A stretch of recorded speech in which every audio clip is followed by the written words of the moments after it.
Hi, this is Sarah from Align with Sarah. I am here to read you this month's blog post, Contrast and Perception. All of the blog posts are available on our website at alignwithsarah.com.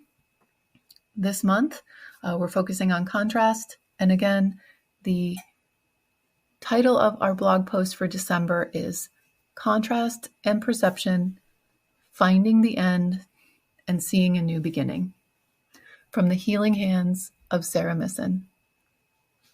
Our blog post includes a photo from a local artist, Nate Arnold, which is a beautiful field with a farmer road, tractor road going across it. And I think it is a very good representation of questioning the beginning and questioning the end. So I'm very grateful for his contribution. So our blog begins now.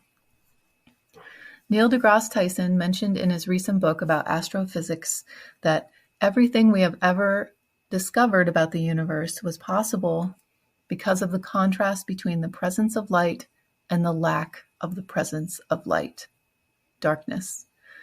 Magically, I connected to this fact about the universe around the same time as having my awesome conversation with Katie from Conscious Katie's YouTube channel. Right at the end of our chat, she mentioned the value of contrast, and that thought of contrast stood out to me like it was its own vast universe of opportunity for learning and leaning into personal growth. So here we are in December with the piece of wellness focused on contrast. And these are my first thoughts that come to mind when I think about contrast and personal growth. Chinese medicine and how much it values contrast. It is represented by the yin and the yang symbol, the perfect representation of contrast. I'm reminded of duality. I'm reminded of the Tao and how it is everything, but it is also nothing. I am reminded of winter, the coming season of darkness and quiet, and how it will be followed by summer, the season of excessive sunlight and bursts of life. I am reminded of emotions and how contrast in emotions is a valuable experience. Staying with this last thought for a little bit, I'd like to talk more about the contrast with emotions and the usefulness of some negative emotions. My favorite ones to talk about are jealousy, longing, and sadness. These are examples of reactions to experiences that we have. Molecules of emotion or hormones that are based on a stimulus from our environment, positive or negative, our perception, and our response or reaction, our emotions. That lesson, the emotion of jealousy, is an experience of a contrast between what I have and what I want. This should be a very short-lived experience and take us over that proverbial bridge of jealousy so we can arrive on the other side of that bridge and find the story of what we want. We have a contrasting experience that leads us and gives us direction as well. This helps us identify what it is that we want. When we have the emotion of longing, it is very much the same. There's something that we want, and it is in the not having it experience that reminds us of what we do want. I hear so many stories of comparing life in 2019 to life in any of the years that have followed, i.e., think 2020. I think above all, the contrast to those stories from one year to the next is finding awareness of what we value most. This is an invitation to have gratitude for those things. Invite them in, create them in your life as best you can so you can celebrate them. Grow these experiences that you long for. Don't grow the longing. I'm adding the emotion of sadness to this story because I think it fits in with the theme of jealousy and longing, because it's about what we don't have. Sadness is a bigger experience, though, at least in my opinion, because sadness is an inside job and not necessarily a short bridge with a quick lesson on the other side. Sadness does have a strong value wrapped up in the experience of it. In my opinion, it is the process of healing the heart. It is its own journey down a memory lane that reminds us of love.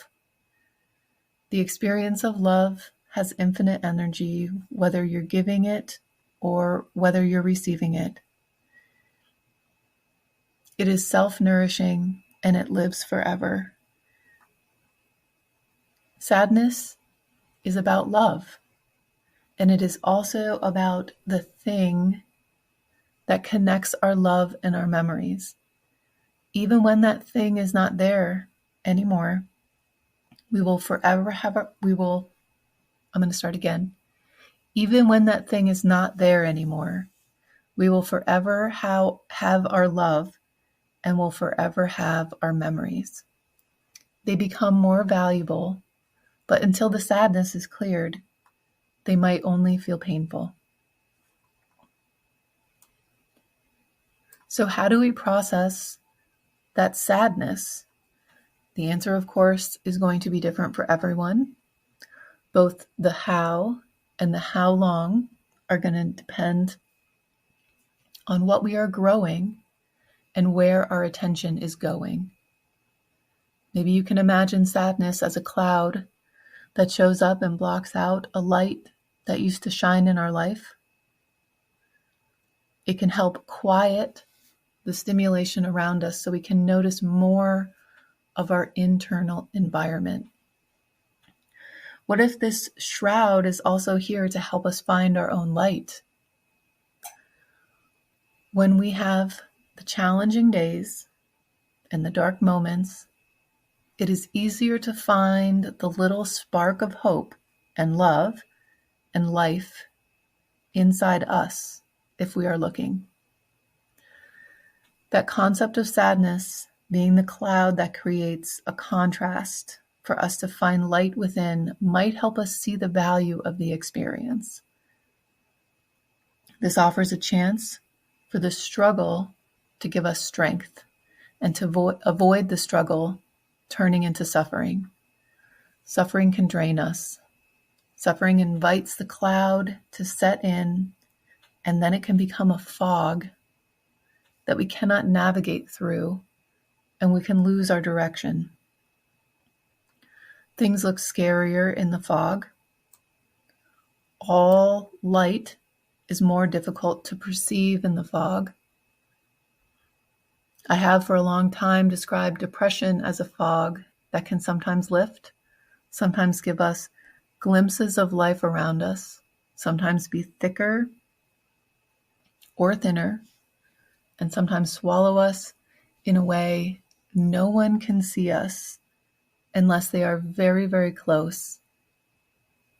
But even then, the fog might keep everyone moving very, very slowly.